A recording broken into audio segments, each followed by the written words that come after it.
வயநாடு முண்டக்கியில ஒரு சின்ன விளாகர் இருந்தாரு. 7ஆம் கிளாஸ்ல படிக்கிற சோனு.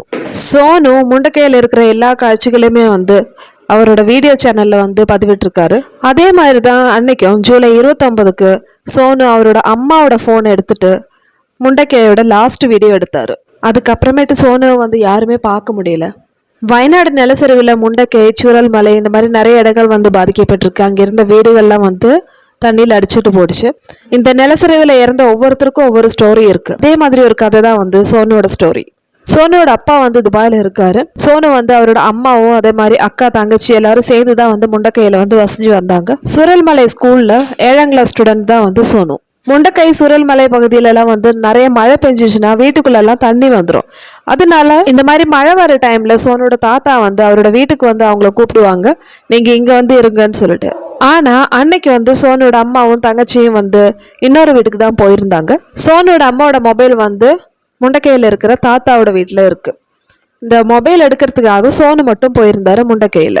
அன்னைக்கு நல்ல மழை பெஞ்சதுனால சோனோட தாத்தா நீ இனிமே வீட்டுக்கு போவேனா, நீ இங்கே படுன்னு சொல்லிட்டு சோனு அங்கேயே தூங்க வைக்கிறாரு. சோனு அந்த மொபைலில் எடுத்த லாஸ்ட் விஷுவல்ஸ் அப்டேட் பண்ணிட்டு தான் தூங்கினாரு. அதுக்கப்புறமேட்டு தான் இந்த நிலச்சரிவு வந்தது. அந்த நிலச்சரிவில் சோனோட தாத்தா, பாட்டி, அதுக்கப்புறமேட்டு சோனோட மாமா, அவங்களோட ஃபேமிலி எல்லாருமே இறந்துட்டாங்க.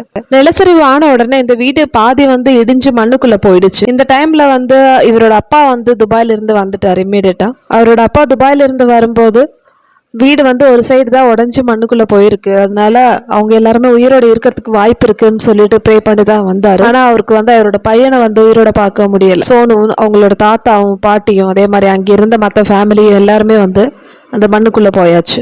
என் பையன் ரொம்ப சமத்தான பையன், அந்த ஊர்ல இருக்கிற எல்லா ப்ரோக்ராமுக்குமே அவன் பார்ட்டிசிபேட் பண்ணுவான், அந்த அளவுக்கு ஒரு ஆக்டிவான ஒரு பையன், இவன் போய் இப்படி ஆயிடுச்சேன்னு சொல்லிட்டு சோனோட அப்பாவுக்கு தாங்க முடியல.